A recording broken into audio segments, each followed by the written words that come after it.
Hello दोस्तों, नमस्कार। मैं फिर से आपको मॉडर्न हिस्ट्री के पार्ट 3 लेके वीडियो लेके हाजिर हूँ। पार्ट 4 हिस्ट्री, मॉडर्न हिस्ट्री का पार्ट 4 वीडियो लेके हाजिर हूँ।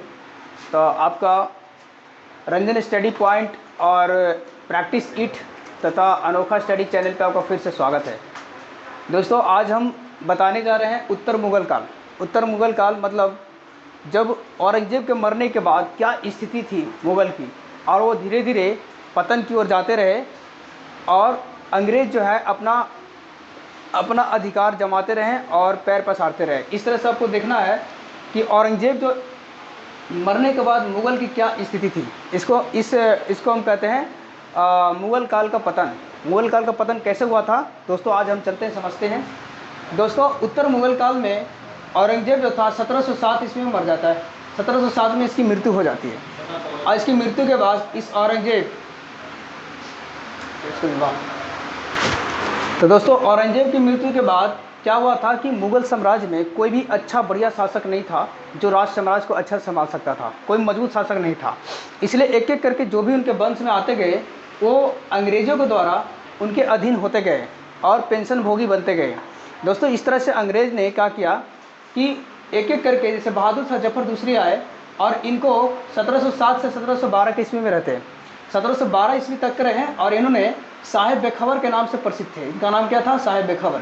क्योंकि ये ऐसे थे कि किसी भी काम काज में बिल्कुल सुस्ती और आनंद से करते थे। इनका कोई जल्दीबाजी नहीं रहता था और बहुत ही आरामदायक से करते, इसलिए इनको साहेब बेखबर कहा गया कि कोई खबर इनका नहीं रहता था कि क्या कर रहे हैं क्या नहीं कर रहे हैं।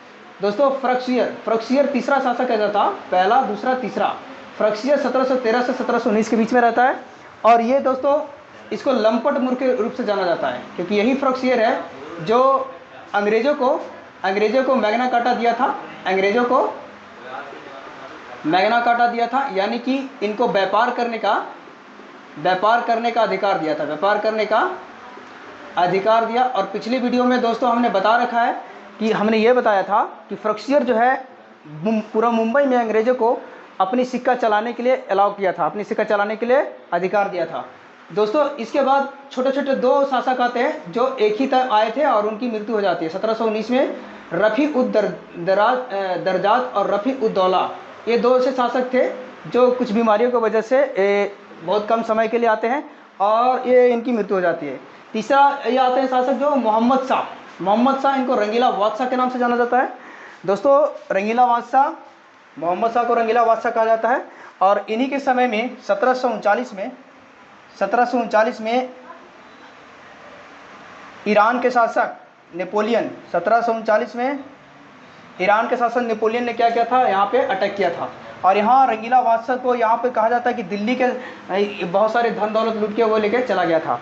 तो दोस्तों, यहाँ पे दूसरा आता है अहमद शाह। ये तो है अहमद शाह 1748 से 1754 के बीच में रहता है।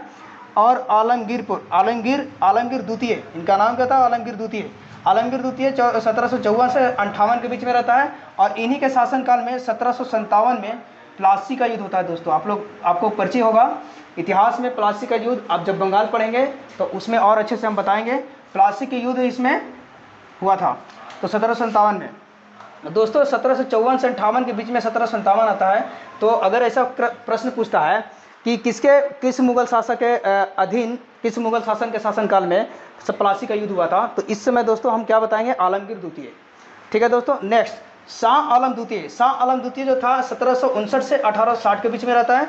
और दूसरा अकबर द्वितीय, यही अकबर द्वितीय है जो राजा राम मोहन राय को राजा की उपाधि दिया था। क्या दिया था दोस्तों? ये अकबर ने राजा राम मोहन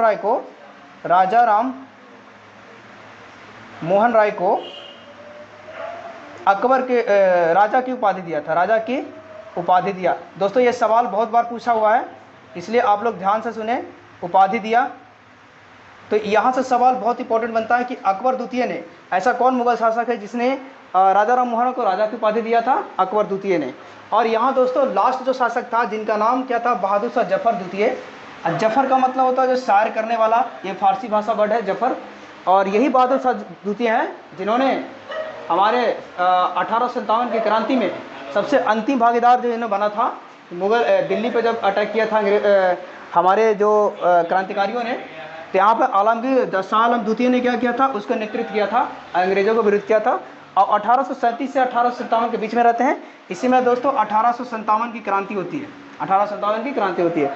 दोस्तों 1857 की क्रांति के बाद बहादुर शाह जफर को कहा जाता है कि इनको अंग्रेज़ों ने पकड़ के म्यांमार की राजधानी बर्मा, या म्यांमार का पुराने नाम क्या था, बर्मा, वहाँ उनकी राजधानी रंगून में इनको दफना दिया जाता है, वहाँ इनको सजा दिया जाता है काला पानी का, और वहीं इनका क्या होता है, मृत्यु हो जाता है।